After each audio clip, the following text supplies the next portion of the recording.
Bismillahirrahmanirrahim. Assalamualaikum warahmatullahi wabarakatuh.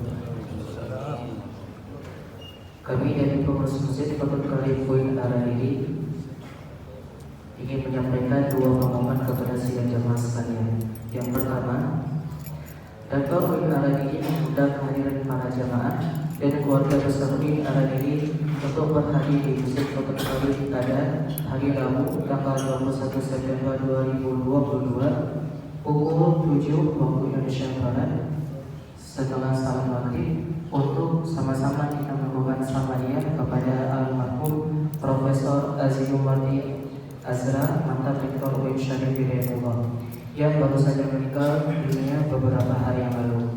Terima kasih atas perkenannya. Jazakumullah khairan. Selanjutnya, seperti biasa setiap Rabu siang kita mengadakan kajian singkat yang insya Allah pada hari ini disampaikan oleh Ustaz Alvin Mistigawan, dosen UI Malang. Kepada Ustaz, waktu dan tempat kami persilakan. Hadanallah wa iyyakum ajma'in. Wassalamualaikum warahmatullahi wabarakatuh. Waalaikumsalam warahmatullahi wabarakatuh. Silakan.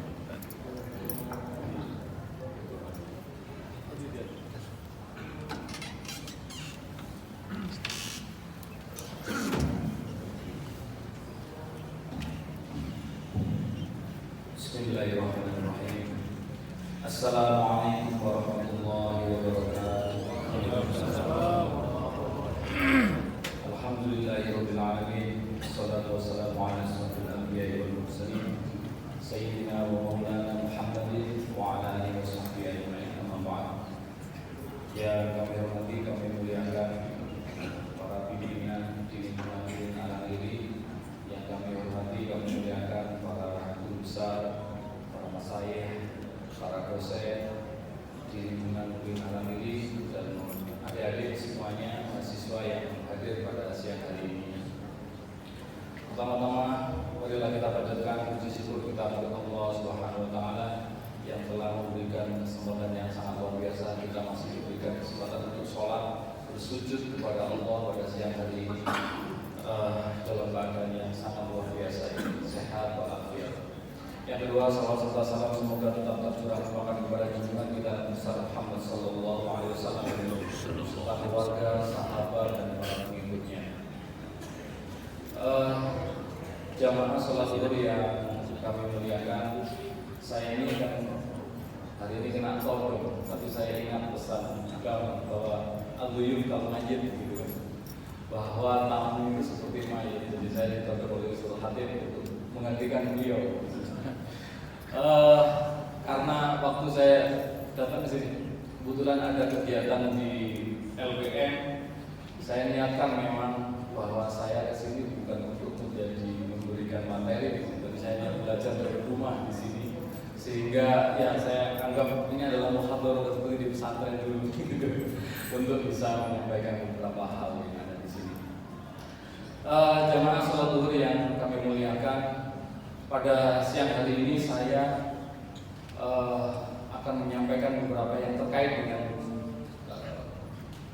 ilmu yang saya tekuni, yaitu ilmu tentang manajemen penjaminan untuk perguruan tinggi. Perlu diketahui bahwa karena saya dari UIN Malang itu ada di pelosok Jawa Timur sebelah laut selatan. Kemarin saya berangkat dari sana jam 1 malam, baru nyampe sini jam 3 sore, jadi lebih dari 15 jam perjalanan mulai dari Malang ke sini.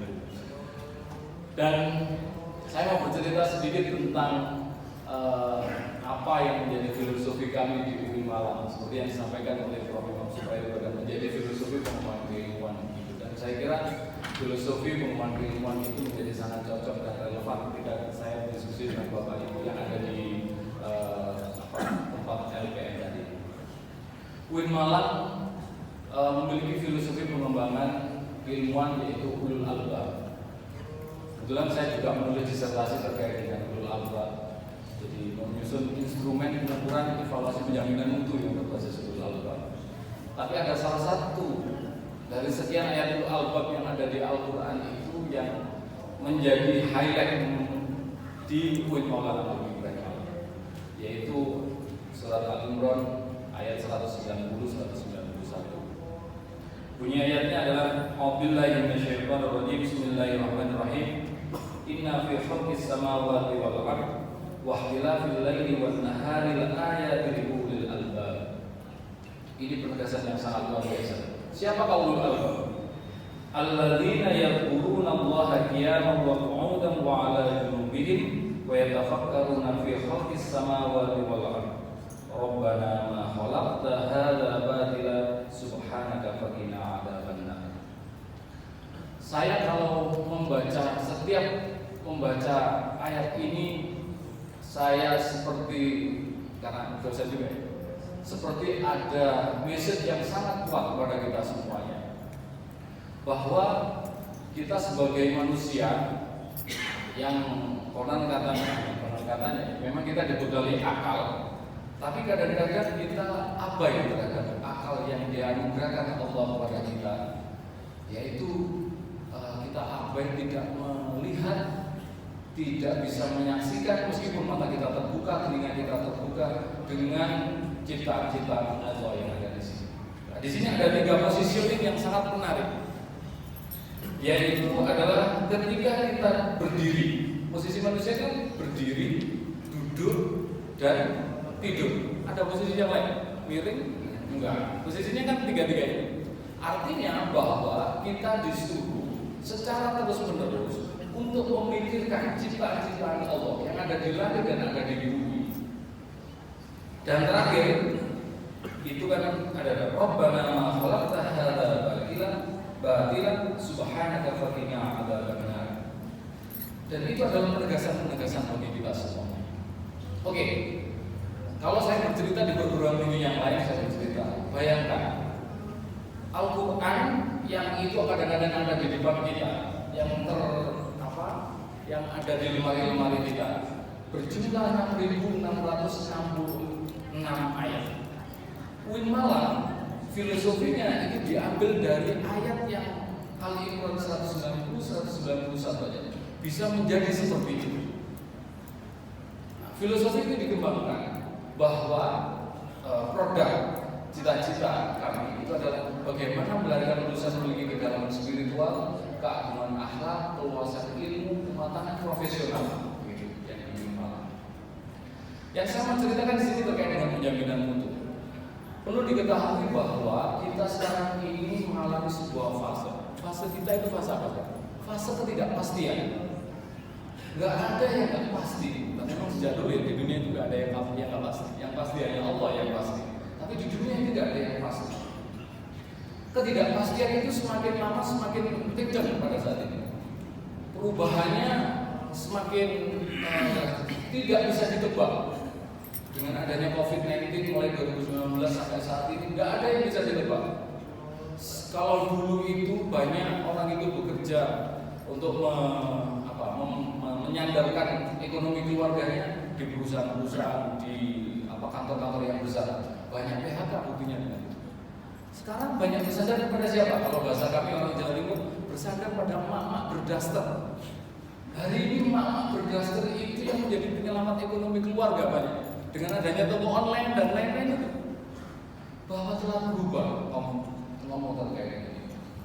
Ya, kembali ke ayat tadi, bahwa ketika menyaksikan itu, kalau saya dosen statistik itu lebih penelitian di Malang, bahwa kita penting sekali melihat bahwa semua hal ciptaan Allah yang ada di langit dan bumi ini adalah bagian dari message, bagian dari pesan Allah yang diberikan kepada kita. Dan itu mengandung data. Data pada saat ini kita maknai sebagai data is the new oil. Kalau dulu kekayaan itu ditentukan dengan minyak bumi yang banyak, emas yang banyak. Sekarang enggak. Yang kaya itu adalah data. Siapa yang menguasai data maka dia akan kaya. Setiap ibu dan bapak yang ada di sini, ketika install handphonenya Android, maka sama seperti bapak ibu menyerahkan data pribadi itu ke Android, ke Google. Yang pakai iPhone kayak Ustaz Khatib ini menyerahkan kepada iOS karena pakai iPhone. Dan yang kaya mereka, karena dengan data itu mereka bisa kesadaran menggunakan data itu penting dalam pengembangan perguruan tinggi. Kalau dulu para kiai, para ulama mengembangkan keilmuan, mengembangkan pesantren, mengembangkan lembaga, itu kan berbasis apa ya? Kepekaan keilahian beliau-beliau itu. Jadi ada. Kalau sekarang nggak bisa.